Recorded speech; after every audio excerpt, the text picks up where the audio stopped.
마음속에 큰 도화지를 활짝 펴보세요.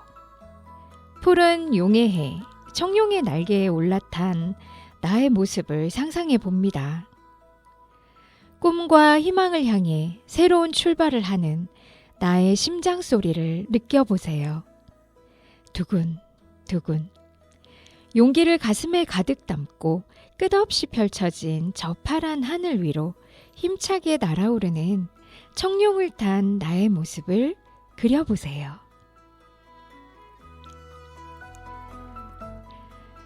와, 그 상상만으로도 새로운 시작을 힘차게 할 수 있을 것 같아요.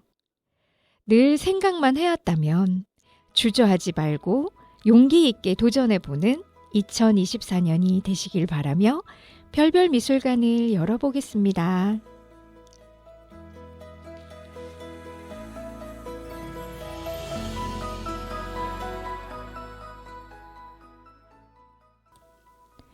안녕하세요. 저는 봄그림 DJ 성선아입니다. 새해를 맞이한 우리 모두를 축하합니다. 새해 복 많이 많이 받으세요. 여러분은 새해 어떤 소원을 가지고 계신가요? 부자가 되게 해주세요. 건강하게 해주세요. 아니면 간절하게 합격이나 승진을 기원하시나요?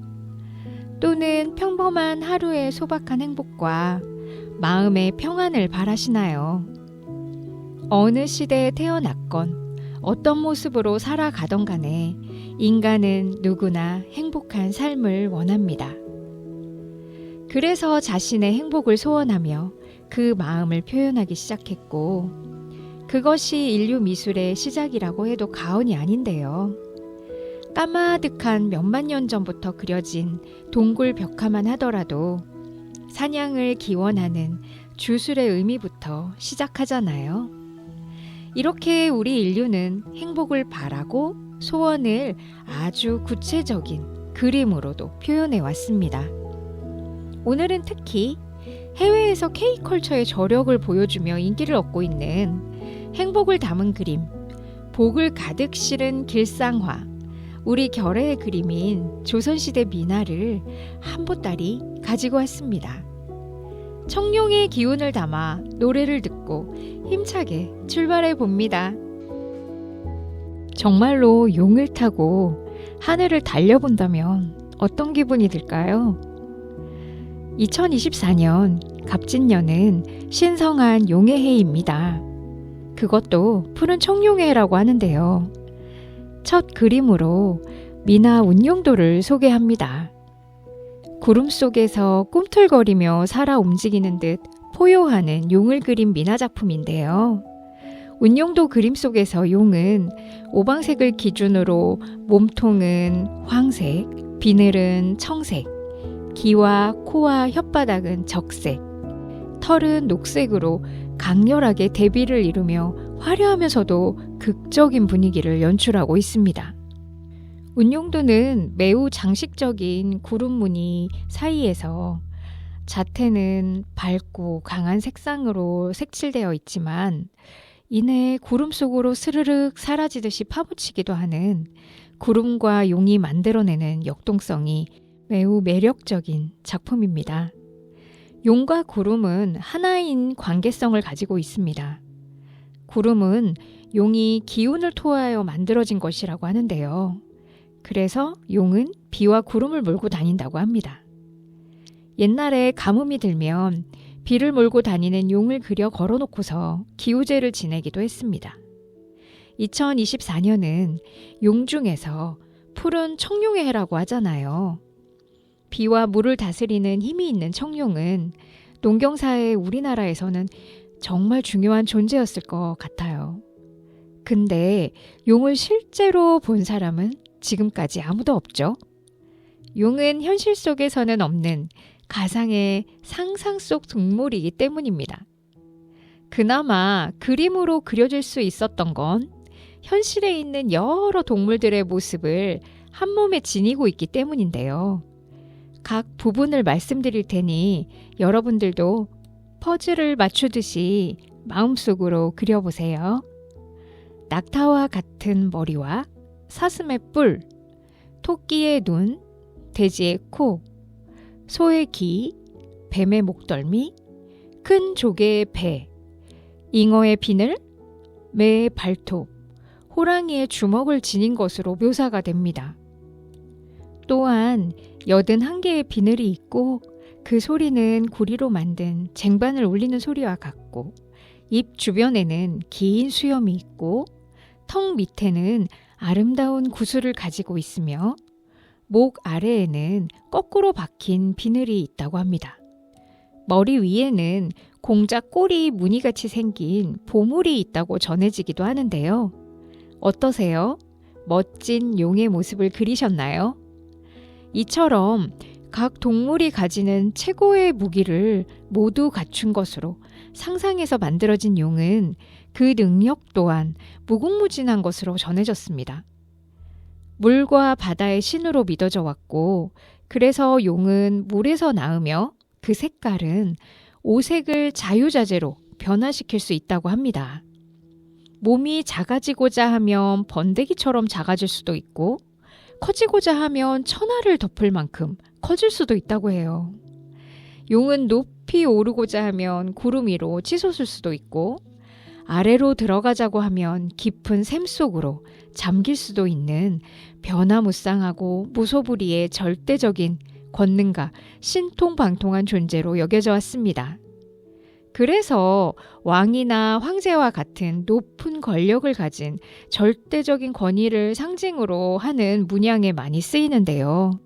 오래전부터 그려진 청룡은 고구려 고분벽화나 백제 고분에서도 볼 수 있어요. 자청룡 500호 많이 들어보셨죠? 청룡은 동서남북의 네 방위 중 동쪽을 가리키는 수호신이기도 합니다.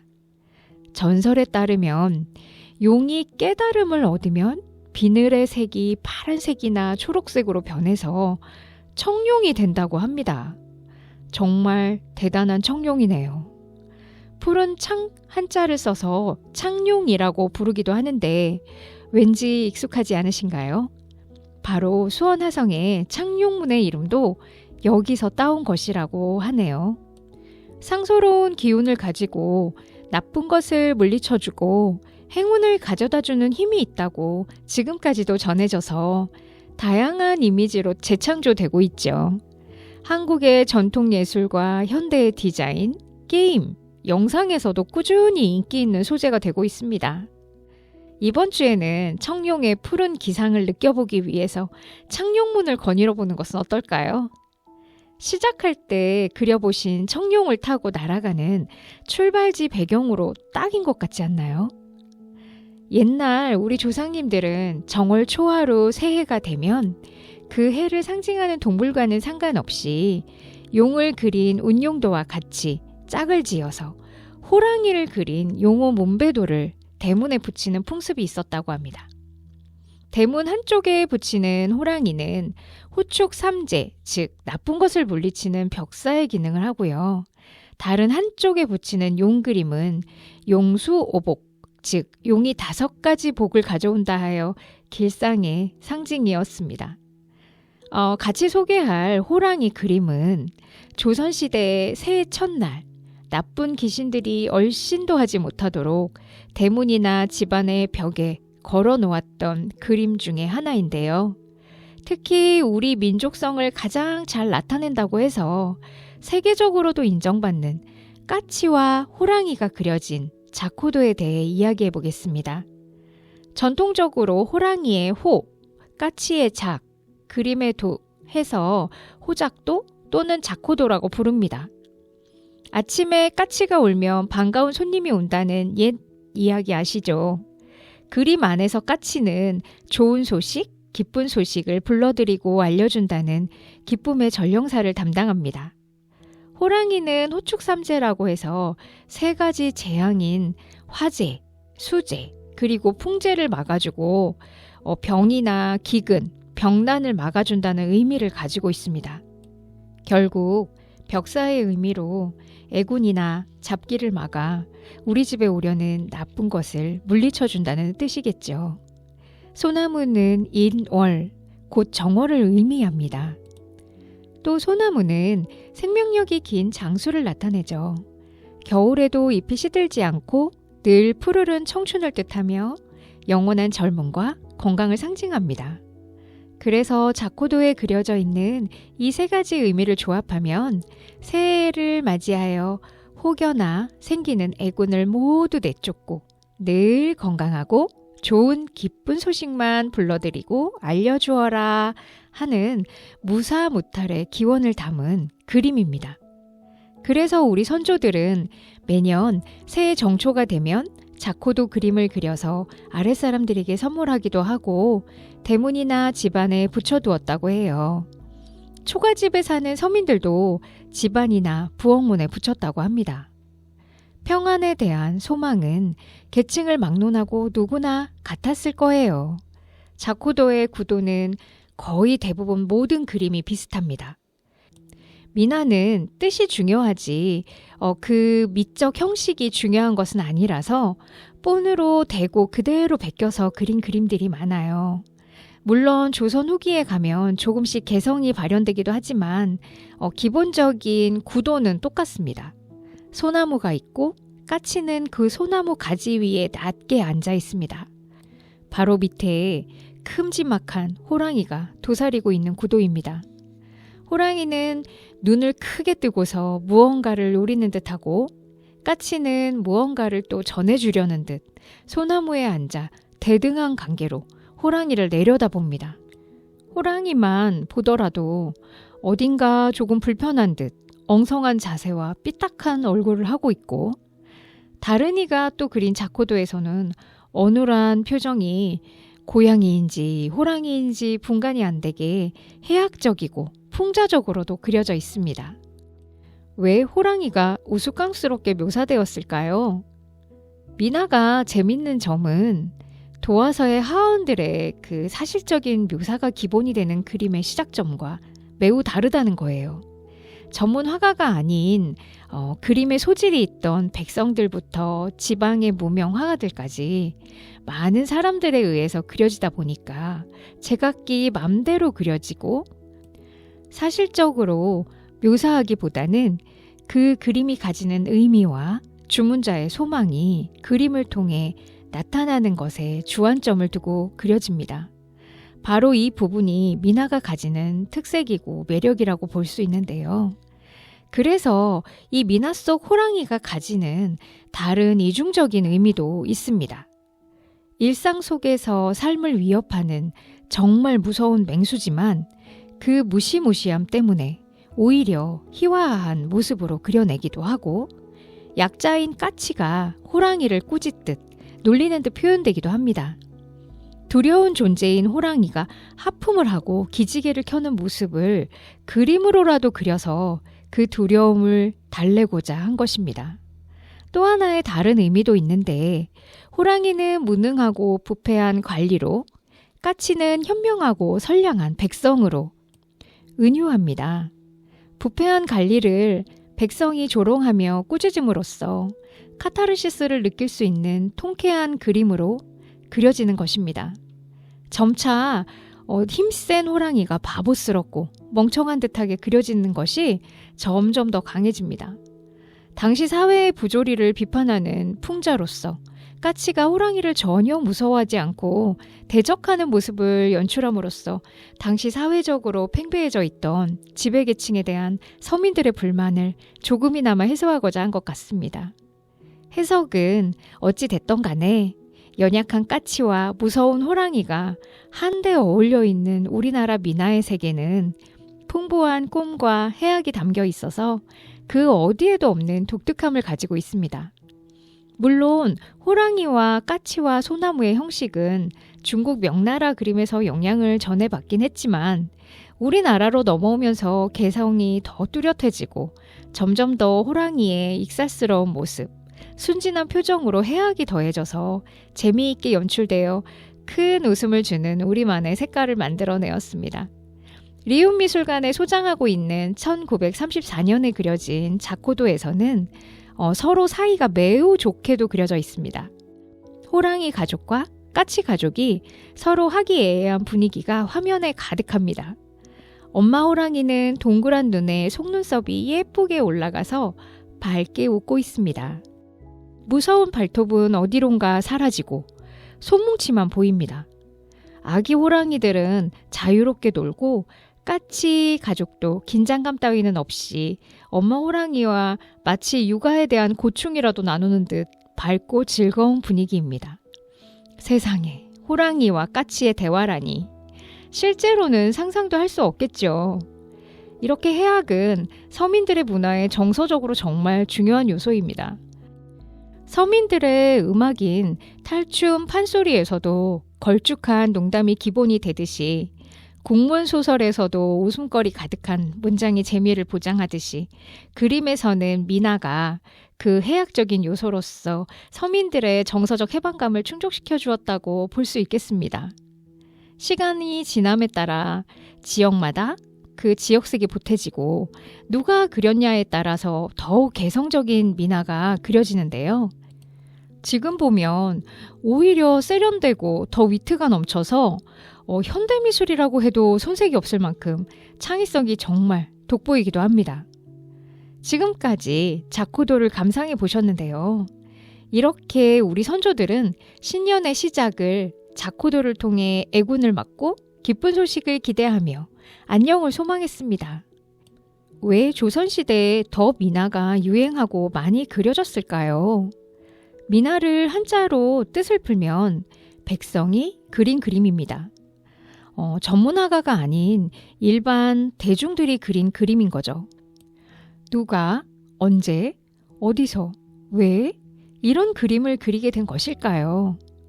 그들은 어떤 꿈을 가지고 살았을까요? 우리 결의의 그림 미나를 통해 선조들이 들려주는 숨겨진 욕망과 소망에 대한 진솔한 이야기에 귀 기울여 보는 것은 어떨까요? 예전에 초등학생들과 미나 수업을 할 때가 있었는데요. 미나 속에 담긴 의미를 설명하는데 한 아이가 질문을 했어요. 선생님, 왜 그림을 그려서 소원을 빌어요? 바라는 것이 있으면 하나님한테 이야기하면 되는데, 그리고 아프면 병원 가서 검사하고 치료하면 되지. 왜 그림을 그려서 바라기만 해요? 이렇게 질문을 하더라고요. 왜일까요? 왜 그래야만 했을까요? 조선시대 미나가 사회적으로 넓게 유행하게 된 이유가 그 반대로 생각하면 설명이 되지 않을까요? 종교의 자유도, 병원도, 생활의 여유도 모두 다 없었기 때문이었겠죠. 그림으로라도 마음을 의지해서 기복을 비는 그것밖에는 할 수가 없었기 때문이었겠죠. 시대사적으로 보면 조선시대 미나가 유행한 시기에는 19세기 후반부터 20세기 전반에 걸쳐서인데 당시 정치적으로 외란이 연이어서 일어났었고 생활이 워낙 피폐해지다 보니 전국적으로 밀란도 일어납니다. 서구 열강의 위협도 서민들을 힘들게 했고요. 무엇보다도 무력한 정치로 양반들의 권위는 땅으로 떨어지기 시작했고 부패할 대로 부패한 지배계층의 행패로 백성들은 불안과 가난 속에서 힘겹게 하루하루를 살아갔죠. 전염병이라도 돌면 손 쓸 방법도 없이 한 고을이 초토화되기도 했고요. 참 이상하죠. 그렇게 침울한 역사와는 반대로 밝고 명랑한 미나가 그 당시에 가장 많이 그려졌습니다. 그림을 통해 나와 너, 우리 모두의 절망과 불안을 극복하고 정서적 균형을 만들어 어려움을 이겨내고자 한 우리 선조들의 아픔과 지혜가 담긴 미나인 것 같아요. 세상을 밝게 보는 우리 민족의 긍정적 세계관이 가득 담긴 위대한 유산으로 남게 되었습니다. 미나를 보면 그 그림 안에 작가의 낙관이 없습니다. 그림에 내가 그렸어 하는 사인이 없어요. 미나는 도대체 누가 그렸는지 알 수는 없지만 보는 사람은 누구나 그 그림이 어떤 의미인지 똑같이 느끼고 알 수 있어요. 우리가 미술관에 가서 그림을 보면서 보통 화가들의 의도를 파악하려고 하잖아요. 어려운 추상화를 보면 이거 도대체 뭘 그리려고 한 거지? 제목을 보면 알 수 있을까? 하고 기대하고 제목으로 눈을 돌리면 부재 1, 작업 1 이렇게 적혀 있습니다. 더 난감하죠. 미나는 다릅니다. 만약에 운용도라는 그림을 부탁을 했다면 주문한 사람도 그리는 화가도 같이 감상을 하는 사람도 모두가 그 의미를 알고 똑같은 마음으로 보게 됩니다. 참 재미있어요. 미나는 마치 흘러나오면 같이 따라 부르게 되는 붉은 악마 축구 응원가처럼 우리들의 정서가 그대로 반영된 예술입니다. 오히려 해외에서 더 인정받는 미나에 우리도 더 많은 관심을 가지면 좋겠습니다. 요즘 들어 미나 배우기 하시는 분들 많으시더라고요. 행복을 담은 그림이라 미나를 그리면 정말 행복해집니다. 미나는 전혀 어려운 그림도 아닙니다. 배우기를 망설이셨던 분들이 계시다면 새해에는 도전해보세요. 물론 미나 중에는 굉장히 화려하고 정교한 작품도 있습니다. 학문 정진의 뜻이 담긴 책가도 병풍이나 섬세한 기교가 필요한 화조도 병풍도 있고요. 스케일 자체가 아예 다른 무병장수를 기원하는 십장생도 같은 도화소 하원들이 왕실에서 그린 매우 장식적이고 고급지게 그려진 궁중미나도 많이 남아 있어요. 특히 고궁 민속박물관에 가시면 좋은 작품들을 보실 수 있습니다. 미나는 이렇게 계층을 뛰어넘어 왕실의 권위를 보여주기 위해서 그려지기도 하고요. 사대부가의 부를 과시하기 위해서 그려지기도 하고요. 여염집 벽장문에 작은 소원을 담아서 두루 걸렸던 그림이 미나입니다. 계층마다의 생활과 정서가 꼭꼭 담긴 보물상자 같은 그림이 미나인 것 같습니다. 가정의 행복을 빌고 출세를 기원하며 장수를 염원하는 또 다른 미나 작품도 보겠습니다. 당시 사람들은 어떤 소원을 담은 그림을 가장 많이 주문하고 그렸을까요? 사랑? 건강? 저는 옛날 그림을 보면서 시대가 달라도 환경이 달라져도 사람 사는 것은 똑같다라는 말을 자주 하게 됩니다. 미나의 화첩을 넘겨보다 보면 화려하게 활짝 핀 꽃의 황연, 꽃 그림이 정말 많습니다. 바로 부자 되게 해주세요 라고 가장 많은 소원을 빌었던 부귀영화를 얻는 그림, 모란도입니다. 귀가 번쩍 뜨이시나요? 삼국유사에 나오듯이 모란 그림과 꽃씨를 보낸 당태종과 분황수화를 지어 답한 신라의 선덕여왕의 정치적 풍요가 담긴 이야기는 잘 알려져 있습니다. 일찍이 중국에서부터 모란꽃은 부귀영화를 상징했고 그렇게 우리나라에 들어온 모란은 역시나 꽃중의 왕이라고 불리면서 부귀영화를 상징하는 꽃으로서 역사적으로 가장 사랑을 많이 받게 되었습니다. 궁궐이나 사찰 또는 민속 공예품에서 보시면 여기저기 곳곳에 모란꽃이 차고 넘치도록 그려지고 새겨지고 수놓아진 것을 알 수 있습니다. 왜 이렇게 모란이 인기였을까요? 꽃 중의 왕이라서? 연결되는 의미도 있겠지만 모란은 그 의미가 행복을 가져다주는 꽃이기 때문입니다. 용이 길상의 최고 동물이라면 모란은 꽃 중에 최고입니다. 장식의 소재로 단골로 쓰였습니다. 모란 병풍은 왕이 거처하는 침전이나 어전에도 꾸며졌고 중궁전에서는 더 화려한 모란 문양들로 가구에서부터 의복까지 아마 많은 것들이 장식되었을 거예요.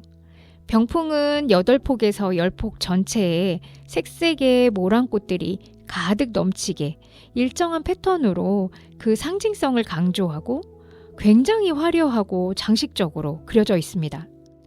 왕실의 혼례와 왕세자 책봉식 같은 큰 잔치 때에는 필수 품목이었습니다. 그리고 제례나 상례와 같은 슬픈 의례 때에도 모란으로 장식을 하였다고 해요. 조선 왕실에서 가장 많이 쓰는 축복의 상징이므로 사대부가에서도 서민들도 당연히 따라서 쓰고 싶었겠죠. 그래서인지 민간 혼례 때에는 궁중에서처럼 마당에 모란 대병, 모란 병풍을 세웠습니다. 평소에는 꿈도 못 꿀 일이지만 서민들도 혼이 나는 날만큼은 모란 병풍을 두르고 왕처럼 대접을 받았다고 합니다. 근데 서민들에겐 턱없이 비싼 모란 병풍이 어디서 났을까요?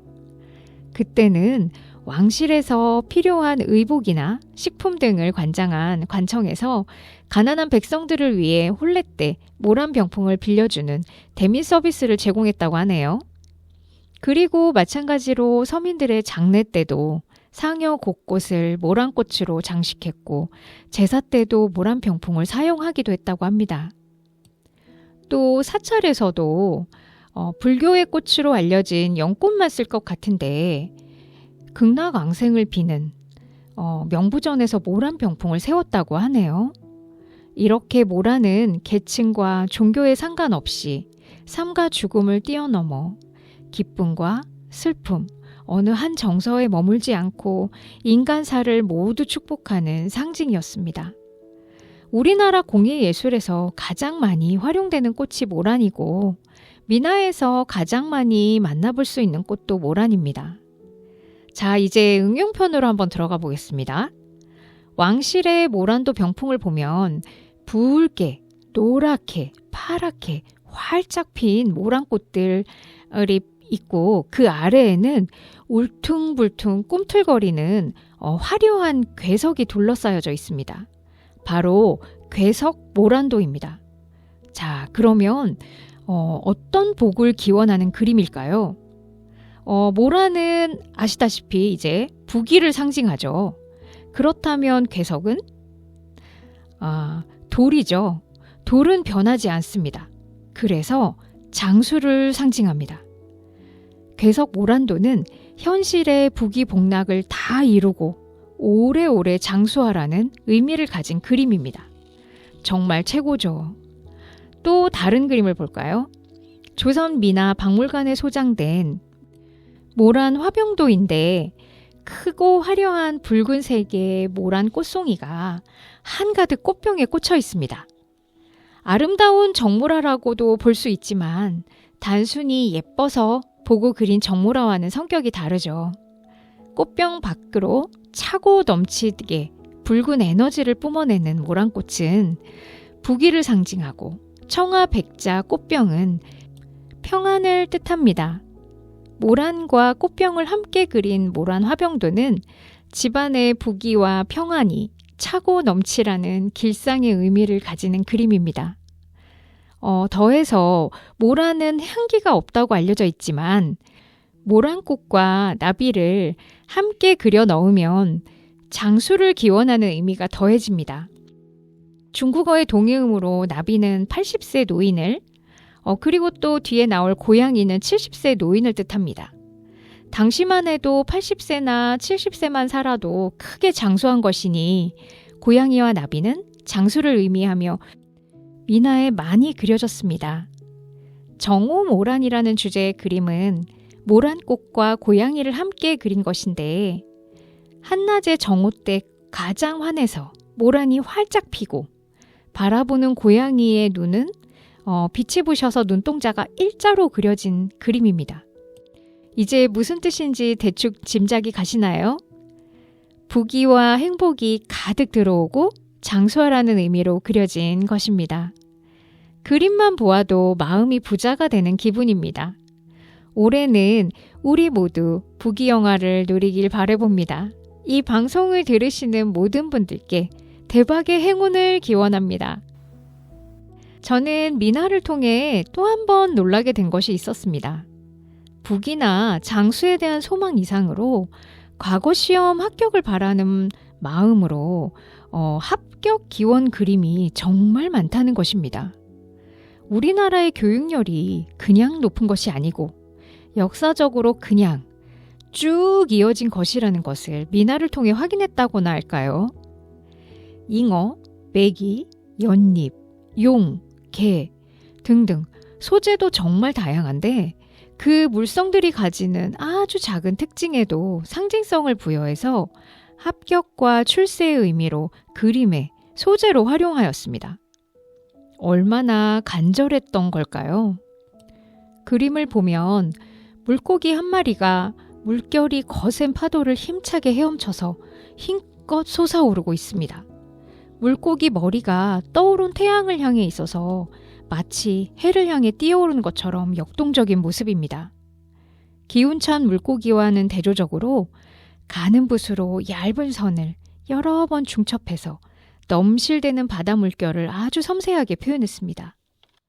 물고기의 머리와 비늘은 진하고 옅은 농담을 반복해서 채색했습니다. 물고기가 튀어오르며 일어난 물보라도 생생하게 묘사했고 눈동자도 뚜렷하게 그려넣어 간절함이 잘 표현되었습니다. 어변 성룡도에서 물고기는 잉어를 가리키는데 잉어가 힘차게 뛰어오르는 그림이라는 뜻으로 양리도라고 부르기도 합니다. 근데 왜 강에 사는 잉어가 바다에서 솟아오르게 그려졌을까요? 바로 물고기가 물살을 뛰어올라 용으로 변한다는 등용문의 고사에서 연유했기 때문입니다. 용문에 오르다 라는 뜻인 등용문은 어려운 관문을 통과하여 출세에 이르거나 관, 즉 나라의 벼슬에 들어간다는 의미로 사용되었는데 중국 황하의 상류에 있는 급류인 용문폭포를 많은 잉어들 중에 단 오직 한 마리만의 잉어만이 오르게 되고 그 잉어는 용으로 변하게 된다는 설화가 있습니다. 중국 한대에 저술된 역사서인 후한서의 이응전에서 유래되었고 원문의 내용은 이렇습니다. 용문은 지금의 강주 용문현이다. 신씨 삼진기에서 이르기를 하지는 일명 용문이다. 물이 험하고 좁아서 물고기와 자라의 무리가 광과 바다로 오를 수 없다. 큰 물고기들 수천 마리가 용문에 이르지만 오르지 못한다. 만약 오르면 용이 된다. 라고 전하고 있습니다. 여기에서 또 이응이라는 사람은 후한 말의 관료로서 그 당시 황간이 득세하던 혼탁한 시절이었는데 항시 몸가짐과 태도가 바른 것으로 유명해서 그의 고매한 인품은 만천하의 모범으로 칭송이 자자하였다고 합니다. 특히 이응은 젊은 관료들에게 존경을 받아서 젊은이들은 그의 추천을 한 번만이라도 받는 것이 당대 최고의 영예라고 생각하면서 이를 가리켜 등용문이라고 했습니다. 요즘도 독서실이나 학원 이름으로도 등용문이라는 말을 많이 쓰고 있죠.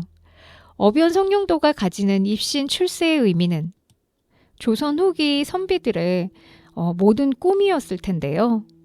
과거에 그 장원급제하여 성공하기를 축원하는 격려와 응원의 의미로서 매우 인기 있는 그림 선물이었다고 합니다.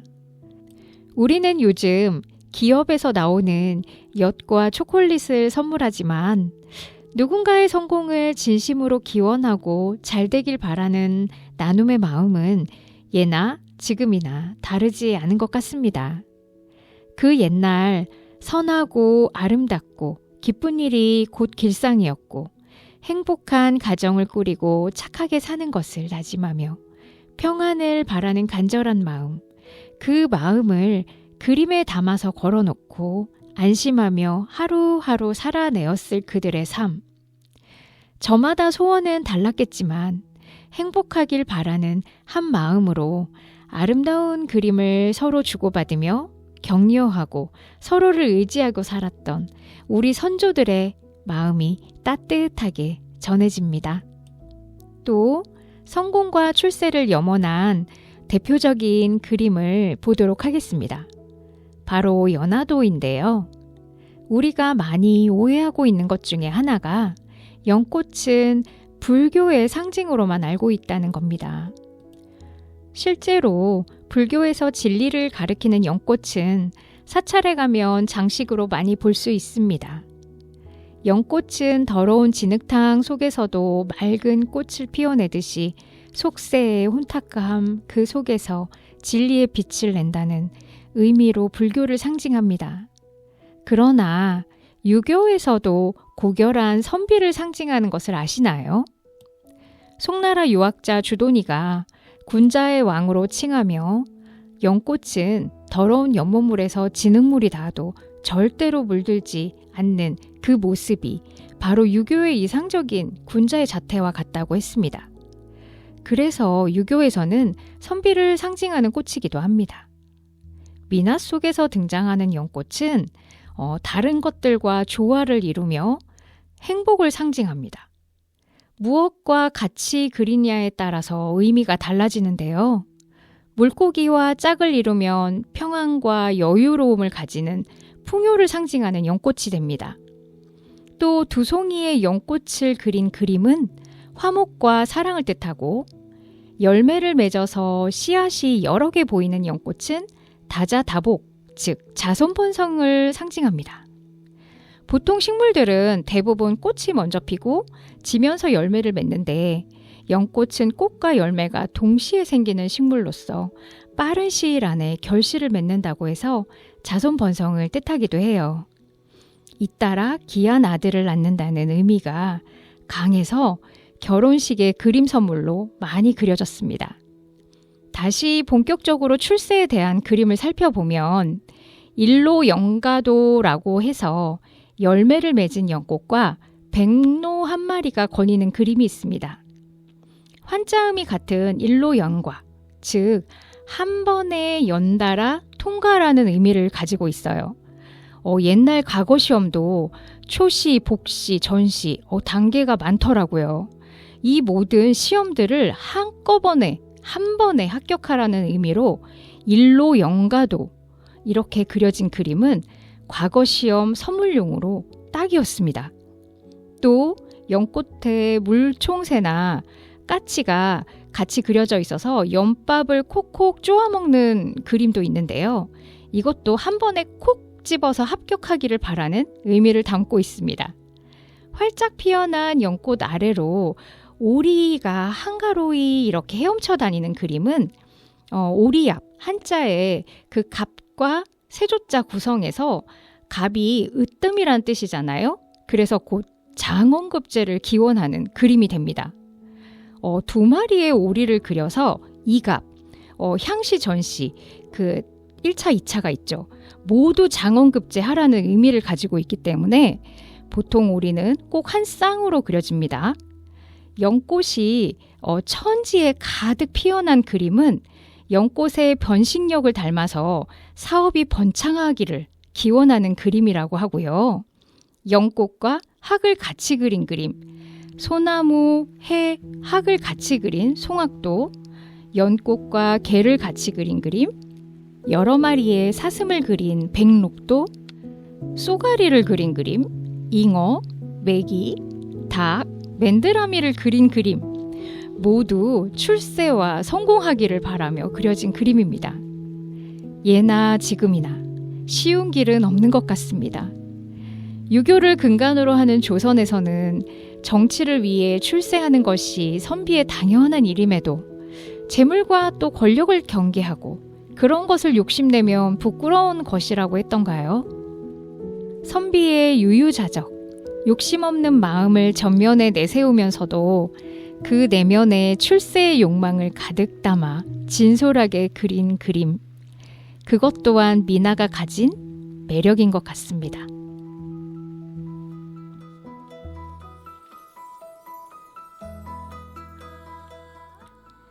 여러분은 2024년 올해는 어떤 소원이 있으신가요? 사업이 더욱 번창하길 바라시나요? 다이어트가 성공하길 바라시나요? 아이들이 성적이 조금만 더 오르길 바라신다고요? 올해는 꼭 나의 인연이 나타나길 바라는 분도 계시겠죠. 고3을 맞아 대학에 합격을 바라는 학생들도 있고, 이번엔 승진을 간절히 소원하고 계시는 분도 계시고, 아픈 가족의 쾌유를 바라는 분들, 그리고 무엇보다도 경제적인 문제가 좀 나아지기를 바라는 분들도 정말 많습니다. 그러나 우리는 알고 있습니다. 우리 모두의 소원이 쉽게 이루어질 수 없다는 것을요. 잉어가 용문폭포의 거센 물살을 거슬러 올라가 용이 되는 것만큼 힘들고 어려운 일이기도 합니다. 하루하루 꾸준히 노력을 다하고 온 마음을 다해야 한다는 것 또한 우리는 알고 있습니다. 그래서 소원해 봅니다. 새해에는 소망하는 바를 위해 열심히 노력하는 우리가 되길 소원해 봅니다. 작은 것부터 도전하고 끝까지 포기하지 않기를 소원해 봅니다. 용기 낸 잉어만이 폭포를 거슬러 용이 될 수 있는 기회를 만드는 거니까요. 여러분, 새해에는 도전하세요. 자, 우리 함께 용기 내어 볼까요? 온 세상과 만나는 곳, 그리고 결국 나 자신과 마주하는 곳, 미술관 속 미술관. 지금까지 별별미술관 본그림 DJ 성선아였습니다.